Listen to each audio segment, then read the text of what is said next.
Assalamualaikum teman-teman, selamat berjumpa lagi dengan saya Abdurrahman dan masih tetap di channel Abdurrahman ya. Dan masih tetap juga mengupas tentang seputaran gangguan asam lambung GERD, anestesi psikosomatis. Nah, di session kali ini saya akan share video tentang mencret, sakit perut, kemudian sakitnya itu terasa melilit gitu teman-teman ya.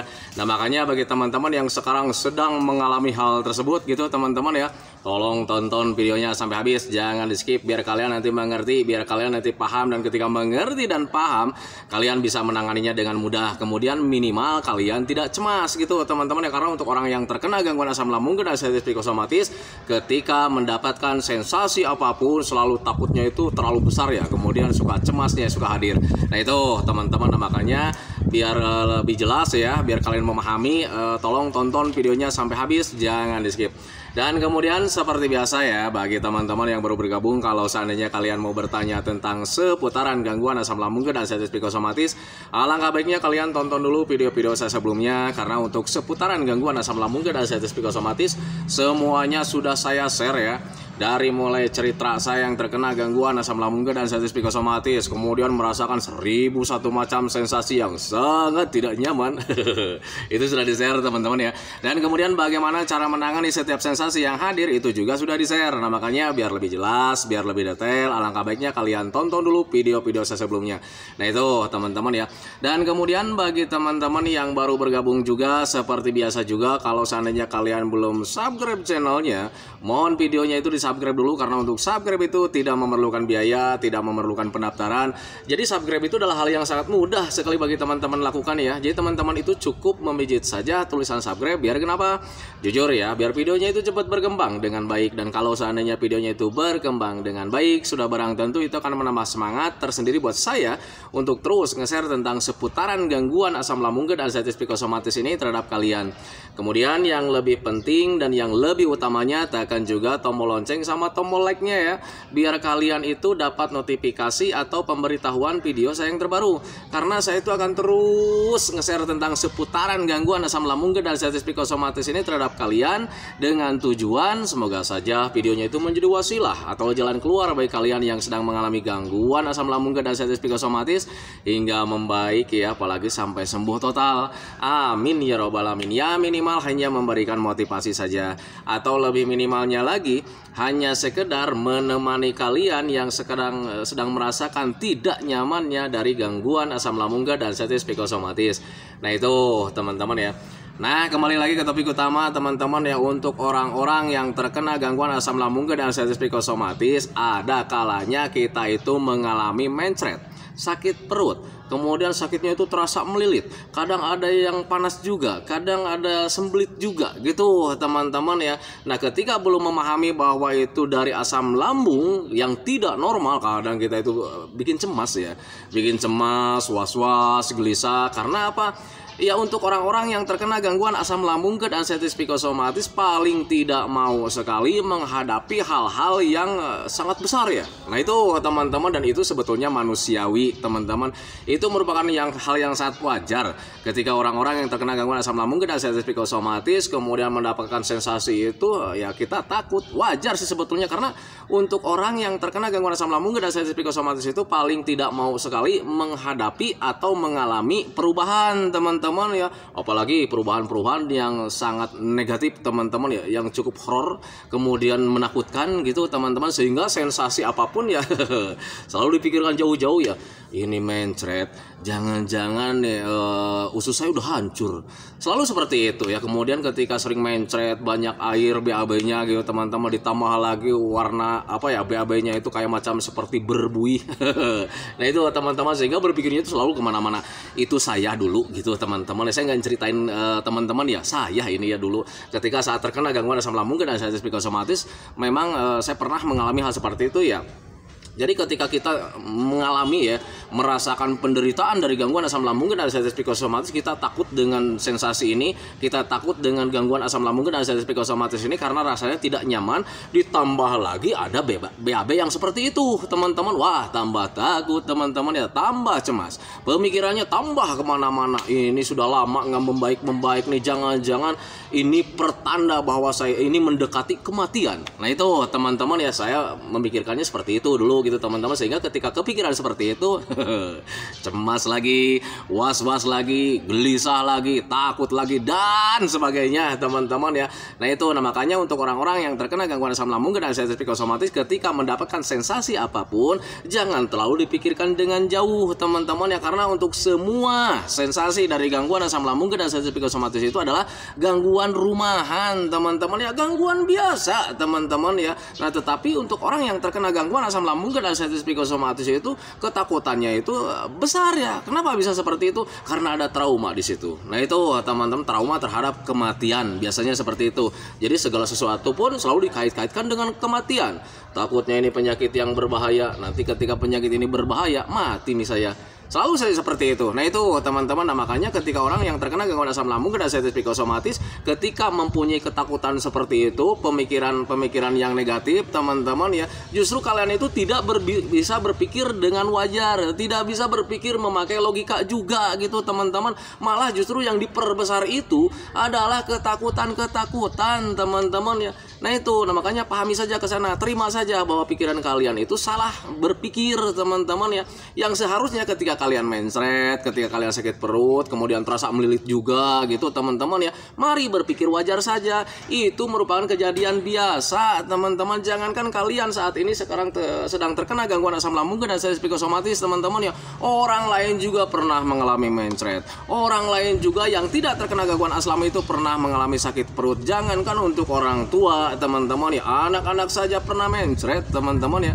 Nah itu, nah makanya ketika sedang terkena mencret, kemudian sakit perut, kemudian terasa melilit, kalian jangan pernah berpikir kemana-mana. Pahami saja, kemudian cari penyebabnya. Dan biasanya untuk orang-orang yang terkena gangguan asam lambung dan anxiety psikosomatis, bahkan untuk orang normal saja, ketika mencret, kemudian sakit perut, kemudian terasa melilit itu ya karena ada gangguan asam lambung teman-teman ya. Asam lambungnya itu tidak normal sehingga bisa menyebabkan panas dalam. Dan ketika panas dalam itu kadang suka mencret. Nah itu teman-teman, mungkin dulu ketika kita mengingat sejak kecil ya, ketika kecil gitu teman-teman, ketika kita BAB mencret ya, banyak airnya gitu teman-teman ya. Nah orang tua kita itu selalu mengingatkan, lah nu tadi makan apa lu, pasti makan pedas nih.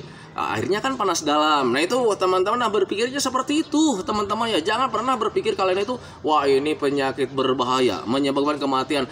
Ketika kalian berpikir seperti itu, justru itu menimbulkan ketakutan-ketakutan dan cemas hadir lagi teman-teman ya. Nah itu, nah makanya pahami saja ke sana. Jadi ketika mencret, ketika sakit perut, terasa melilit juga gitu teman-teman ya, itu sebetulnya dari asam lambung yang belum normal teman-teman ya. Jadi efeknya ke sana. Dulu saat terkena gangguan asam lambung dan anxiety psikosomatis yang sering saya alami ketika mencret itu, BAB-nya itu banyak airnya ya, banyak airnya. Kemudian ketika dilihat itu BAB itu kadang BAB-nya itu seperti berbusa ya, kayak macam ada air sabun. Nah itu teman-teman ya, seperti ada air sabun. Karena ketika mengalami hal seperti itu ya kadang aneh juga gitu teman-teman. Kita itu berpikirnya itu aneh ya, kenapa ini BAB-nya berbusa, jadi kayak macam nggak normal, kayak macam begitu teman-teman ya, dan berpikirnya ke mana-mana waktu itu. Nah itu teman-teman, dan tetapi ketika mulai dipahami, oh ternyata itu dari gangguan asam lambung teman-teman ya, asam lambungnya belum normal, wajar menurut saya kalau seandainya BAB-nya juga nggak normal. Nah itu teman-teman ya. Nah makanya ketika berpikir ke sana, alhamdulillah nanti jalan keluar itu datang dengan sendirinya teman-teman ya. Oh berarti ini asam lambungnya yang harus dibenahi, oh ini panas dalamnya yang harus dibenahi. Nah makanya ketika mulai berpikir seperti itu, saya kemudian menanganinya dengan mudah, dengan sederhana teman-teman ya. Tidak memakai obat, tidak memakai herbal teman-teman ya, cukup banyak makan saja. Mari berpikir logika saja. Ketika kita nih banyak airnya teman-teman, BAB banyak airnya, ini saya berpikir dulu seperti ini ya teman-teman ya.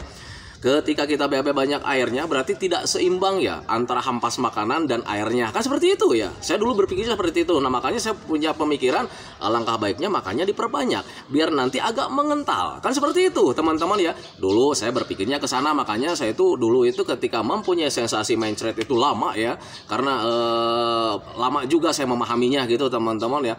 Ketika saya mengkonsumsi makan dengan banyak teman-teman, alhamdulillah teman-teman ya, itu BAB-nya nggak mencret mencret lagi, jadi seimbang lah, agak mengental gitu teman-teman ya. Jadi jijik nih ngomongin BAB jijik ya, tapi nggak apa-apa karena untuk orang yang kena asam itu pasti ada kalanya mengalami hal seperti itu. Nah itu teman-teman ya.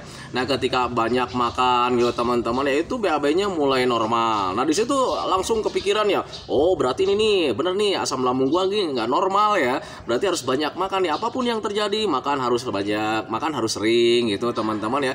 Itu yang pertama. Kemudian ketika banyak makan juga, kita juga harus menjaga jenis makanannya teman-teman ya. Kita tahu kan itu dari panas dalam ya.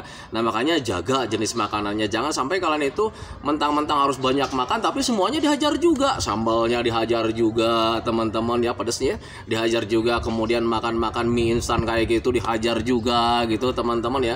Nah itu sebaiknya hindari saja dulu gitu teman-teman ya. Alangkah baiknya ketika pencernaan kalian belum membaik, hindari saja makanan-makanan seperti itu teman-teman, tenang saja. Nanti juga ketika kalian sudah sembuh, kalian boleh mengkonsumsi itu lagi. Berpikir logika saja, kalau seandainya kalian pencernaannya sedang tidak membaik ya, sedang ada panas dalamnya, nah makanya ketika kalian mengkonsumsi makanan-makanan yang bisa memicu panas dalam, apakah akan cepat membaik? Kan tidak teman-teman ya.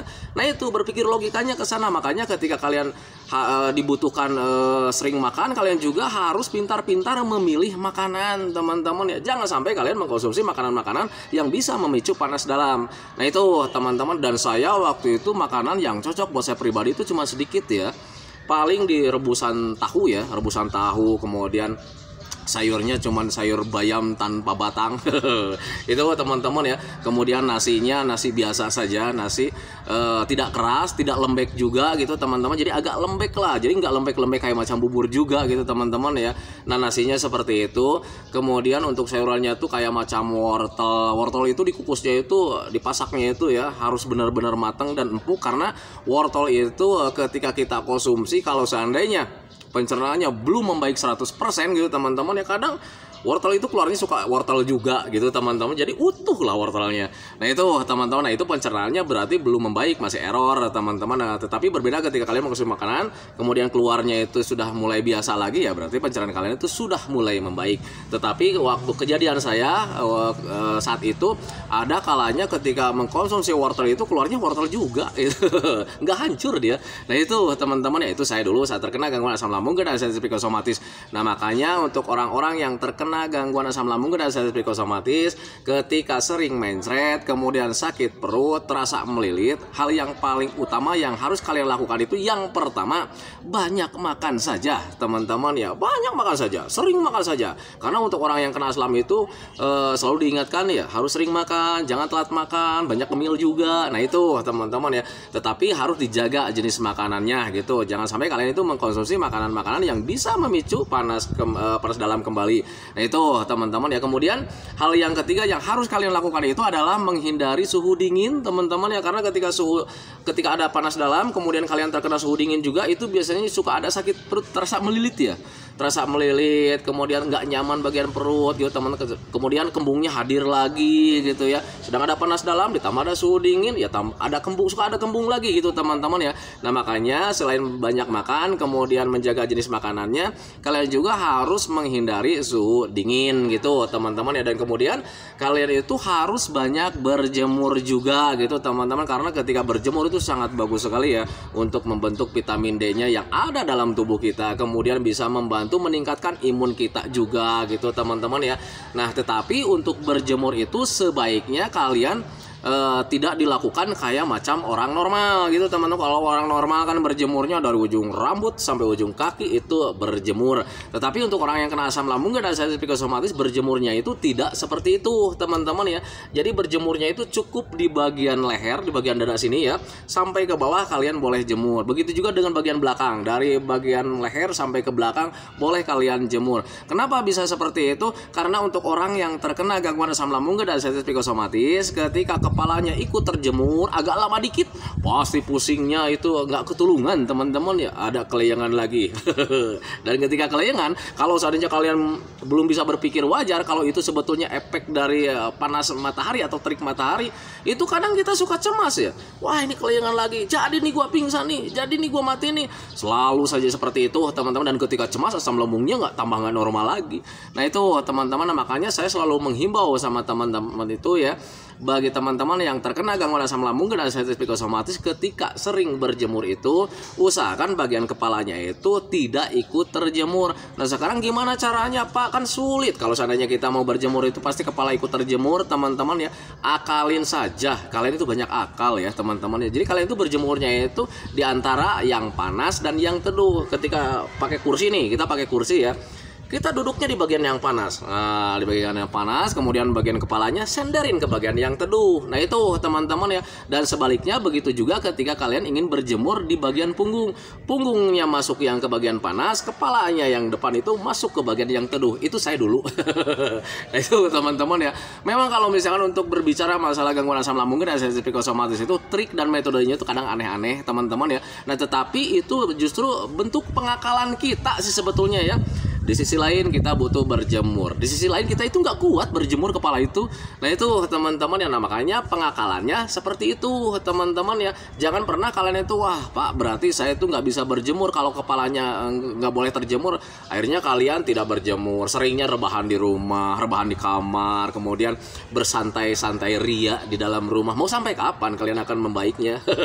Nah itu teman-teman, makanya bagi orang-orang yang terkena gangguan asam lambung dan sensitif psikosomatis, ketika kalian ingin menangani sesuatu apapun, kalian itu harus banyak akal ya, harus banyak akal, kemudian memakai logika juga gitu teman-teman. Kayak macam contoh kelayangan ya, ketika asam lambung dan sensitif psikosomatis, kelayangan itu paling saya takutkan Pak. Tetapi kalian itu harus banyak bergerak, karena untuk melatih keseimbangan tubuh kalian harus banyak bergerak. Pak takut, saya takut pingsan, akalin saja, bergerak sih bergerak. Ketika ada kelayangan duduk, gitu-gitu aja teman-teman ya. Yang tidak boleh kalian lakukan itu ketika kalian sekarang takut kelayangan, kalian jadi tidak bergerak sama sekali. Senangnya rebahan, senangnya nonton TV, senangnya nonton Abdul Rahman, tetapi nggak dilakukan juga metodenya. Itu yang salah teman-teman ya, tidak akan membaik teman-teman ya. Nah itu, nah makanya harus bisa memahami ke sana, kemudian harus bisa memaksakan juga metodenya. Karena ketika kalian konsisten dengan metodenya, kesembuhan kalian itu akan lebih cepat teman-teman ya. Nah itu teman-teman, makanya harus bisa memahami ke sana. Tetapi sebetulnya kembali lagi sama Anda sendiri sih sebetulnya, karena untuk obat dari gangguan asam lambung dan sensitif psikosomatis itu ada dalam diri kita masing-masing gitu teman-teman ya.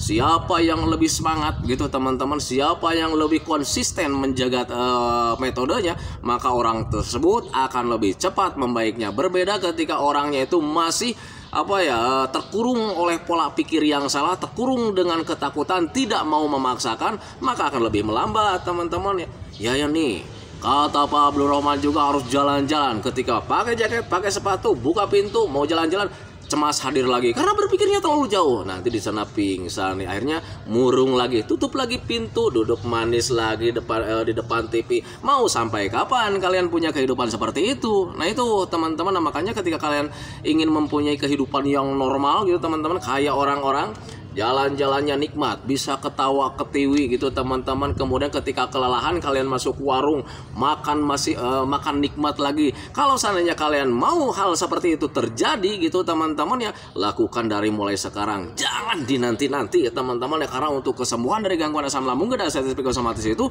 butuh pembiasaan dan butuh pelatihan teman-teman ya. Latih dari mulai sekarang, biasakan dari mulai sekarang, bergerak, bersenang-senang. Nah itu teman-teman ya, kalau seandainya kalian konsisten melakukan hal seperti itu, kesembuhan kalian itu akan lebih cepat didapat. Nah itu teman-teman, makanya harus bisa memahami ke sana. Nah itu teman-teman ya. Video dari saya tentang seputaran mencret, sakit perut, terasa melilit. Oh, untuk terasa melilitnya belum saya bahas ya. Nih bagi teman-teman yang ketika sedang merasakan sakit melilit ya, kalian tangani saja dengan botol yang diisi air panas teman-teman, kemudian ditaruh di bagian yang sakitnya. Dan ketika menangani hal seperti itu, kalian kurangi bergerak teman-teman ya. Kalau seandainya ada perut sakit melilit ya, masukin aja air panas ke botol, kemudian taruh di bagian yang sakit, kemudian kalian jangan bergerak. Kalau seandainya lagi posisinya begini, diam aja begitu.